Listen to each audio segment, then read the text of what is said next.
Halo Sobat Investor, Assalamualaikum, selamat datang di channel Invest Saham. Oke guys, jadi pada video kali ini kita akan membahas saham unggulan JP Morgan dan para fund manager pada kuartal 2 2024. Jadi sembari kita menunggu ya rilis dari laporan keuangan kuartal 2 tahun ini, kita akan mereview beberapa saham yang sangat menarik untuk diinvestasi. Tapi sebelumnya disclaimer on, video ini bukan ajakan jual beli saham karena keputusan investasi tetap jadi tanggung jawab pribadi masing-masing sebagai investor di pasar modal.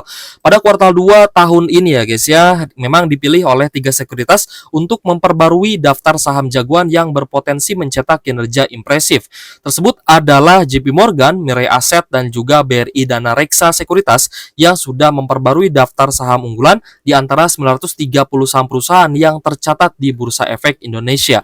Saham-saham pilihan ini didasarkan pada sentimen pivot dari The Fed, prospek pertumbuhan laba, hingga transisi pemerintahan baru. Langsung saja kita ke JP Morgan. Untuk JP Morgan sudah memilih saham BCA, Bank Mandiri, dan juga Arto ya sebagai topik di sektor keuangan. Lalu ada saham CTRA menjadi pilihan teratas di sektor properti. Lalu untuk sektor consumer ada AMRT dan juga ICBP yang menyandang peringkat overweight. Sedangkan untuk sektor retail JP Morgan memilih Goto dan juga MAPI. Nanti di akhir video kita akan rangkum semua pilihan saham ya dari para manajer investasi ini. Lalu ada saham Telkom yang juga diunggulkan oleh JP Morgan di sektor jasa telekomunikasi walaupun mendapat peringkat netral. Lalu ada saham UNTR yang menjadi topik di saham sektor energi, sedangkan untuk Inco menjadi pilihan JP Morgan untuk sektor material dasar atau barang baku. Kita lanjut ke Mirae Asset Sekuritas ya guys ya. Untuk Mirae Asset, tim risetnya sudah memilih 9 saham pilihan pada kuartal 2 2024, yakni saham ACES atau S Hardware, lalu ada Astra International dengan kode ASII, lalu ada BBRI, BBCA, Bank Mandiri, Cepin, MAPI, Mayora, dan juga Telkom.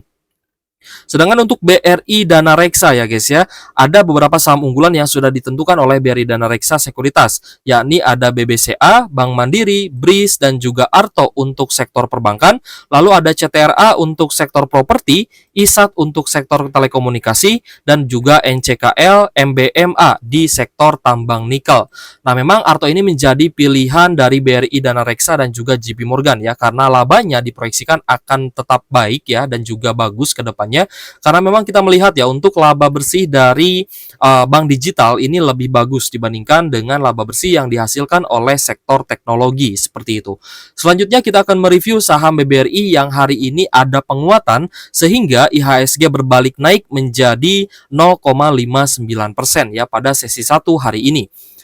Untuk BBRI hari ini mengalami kenaikan sekitar 3,16% ya guys ya ke level 4.900 pada sesi 1 dari area opennya di 4.750. Jadi setelah kita kemarin bahas ya guys ya terkait dengan menariknya koreksi yang terjadi di BBRI, hari ini BBRI malah melesat lagi seperti itu. Lalu kalau misalkan kita cek dari fundamentalnya, memang BBRI ini menjadi salah satu saham big banks yang dimiliki oleh BUMN atau Negara Republik Indonesia yang juga menyumbangkan dividen yang cukup besar ya guys ya untuk penerimaan negara. Sehingga kita tidak ragu lagi untuk melakukan investasi di saham sebagus BBRI. Memang yang kita garis bawahi di sini ya dari BBRI yang menjadi concern utama itu adalah rasio NPL yang cukup tinggi. Tapi saya yakin untuk kedepannya rasio NPL ini akan terus berkurang ya seiring dengan bagusnya kinerja dari BBRI ini yang nanti akan kita lihat pada kuartal 2 2024 guys. Kita akan lanjut mereview saham yang tadi juga sempat kita bahas ya, ada Telkom. Telkom menjadi pilihan dari JP Morgan juga, di mana hari ini mengalami kenaikan 0,97%. Jika kita lihat ya di 3 bulan terakhir, pergerakan saham Telkom ini sebenarnya cukup menarik ya. Ada potensi bullish reversal setelah BBRI ini turun di bawah 2.800. Nah ini kan mulai ribuan kembali guys ya. Di beberapa hari terakhir sempat turun juga di level 3 ribuan dan berpotensi bisa melanjutkan kenaikannya. Karena di beberapa bulan kemarin ya adanya sell in May, maka saham-saham big caps termasuk Telkom, saham-saham big banks, Astra International itu banyak sekali dijual oleh investor asing. Jadi ini bisa menjadi momentum perbaikan atau pembalikan arah gitu guys ya dari saham-saham big caps ini. Nah, untuk Telkom sendiri kita cek memang fundamentalnya cukup menarik ya karena pada kuartal 1 2024 ternyata labanya pun tidak anjlok banget. gitu guys ya. Malah secara kuartalan ini ada kenaikan ya, meskipun secara tahunannya ada koreksi sedikit ya. Dari 6,4 triliun menjadi 6 triliunan saja pada kuartal 1 2024, sedangkan secara kuartalan ya naik dari 5 triliun menjadi 6 triliun. Tentu saja hal ini adalah sisi positif dan negatif ya guys ya, dimana secara kuartalan naik tapi secara tahunan ada koreksi seperti itu. Nah, kita berharap pada kuartal 2 tahun 2024 ini laba Telkom akan semakin tinggi sehingga nantinya penerimaan dividen teman-teman ya ketika berinvestasi di saham Telkom juga akan semakin besar dari sisi pembagian dividennya seperti itu.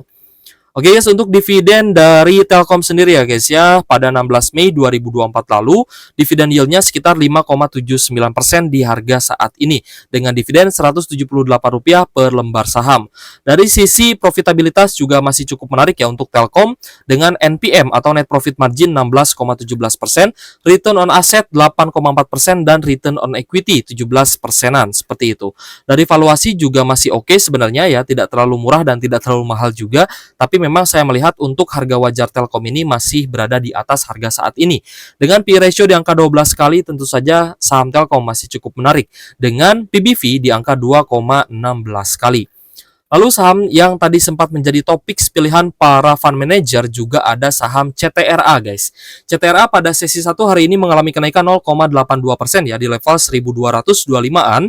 Jadi kita melihat untuk saham CTRA, laba bersih pada kuartal 1 2024 malah mengalami kenaikan secara tahunan ya guys ya, meskipun secara kuartalan ada koreksi karena kita melihat laba bersih pada kuartal 4 untuk saham CTRA ini memang melonjak tinggi ya, dari 400 miliar menjadi 600 miliar.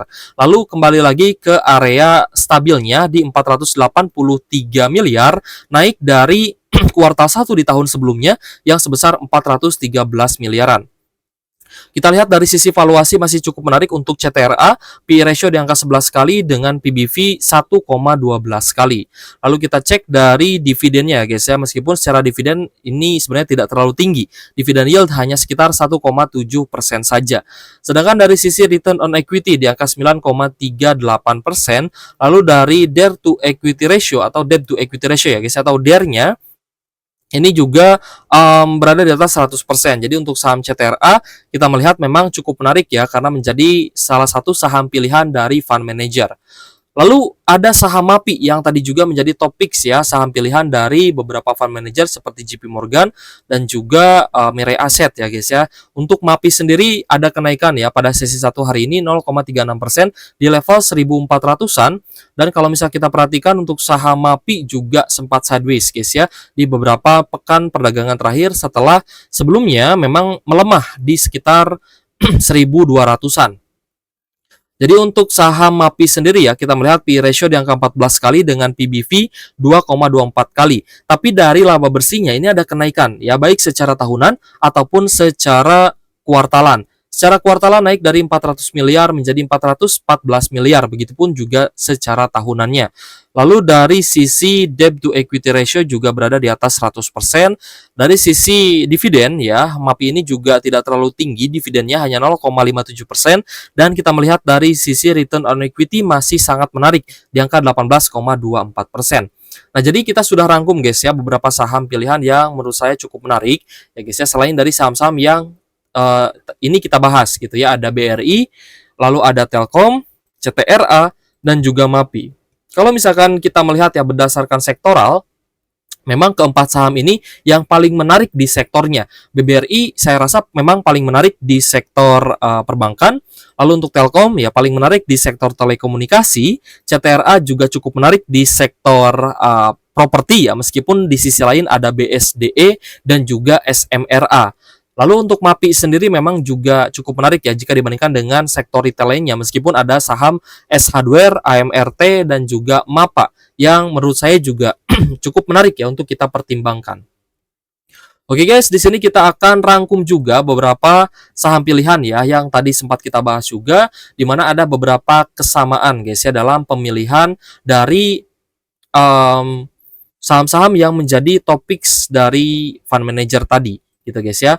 Yang pertama adalah BRI, BCA, dan juga Mandiri. Untuk saham-saham big banks tentu saja ini menjadi incaran ya guys ya. para fund manager. Karena memang kemarin kan sempat terkoreksi ya ketika ada sell in Mei dan juga kita melihat investor asing banyak sekali menjual saham big banks. Ya termasuk JP Morgan juga kemarin rutin sekali menjual saham big banks dan di kuartal 2 2024 ini ya meskipun belum rilis laba bersihnya, ternyata saham-saham big bank sudah diincar kembali ya oleh JP Morgan. Ada BCA dan juga Bank Mandiri yang menjadi top picks untuk saham big banks-nya. Sedangkan Mirai Asset di sini memilih BRI, BCA dan juga Mandiri. Lalu untuk BRI Dana Reksa, BCA dan juga Bank Mandiri atau BMRI. Nah, teman-teman kira-kira untuk saham-saham big banks memilih saham apa nih di antara 4 saham ya guys ya? Ada BRI, BCA, Bank Mandiri dan juga BBNI. Lalu untuk saham selanjutnya yang menurut saya pribadi itu cukup menarik adalah saham properti. Memang saham properti ini punya potensi yang cukup bagus ya guys ya untuk bisa rebound ya dikala The Fed mulai memangkas suku bunganya. Jadi di sini kita soroti tadi ya adalah saham CTRA guys. Untuk CTRA menjadi sorotan kita juga, menjadi pantauan kita juga guys ya. Kita akan pantau saham-saham properti ini menjelang pemangkasan suku bunga oleh The Fed. Lalu kita pun tertarik ya dengan saham Telkom. Telkom juga cukup menarik karena laba bersihnya kita proyeksikan akan ada kenaikan pada kuartal 2 2024, tapi tetap kita harus menunggu ya bagaimana nanti rilisnya laporan kinerja pada kuartal 2 2024. Lalu saham yang juga cukup menarik sebenarnya adalah MAPI ya guys ya di sektor retail. Ya tadi juga sempat kita bahas, MAPI juga cukup menarik. Lalu untuk saham di sektor otomotif dan juga pertambangan ya, saya melihat UNTR Inco ini juga cukup menarik. Nah, Kak, tapi karena UNTR ini adalah dari Astra Group, maka saya melihat proyeksi dari kenaikan harga Astra International juga akan sangat menarik ya.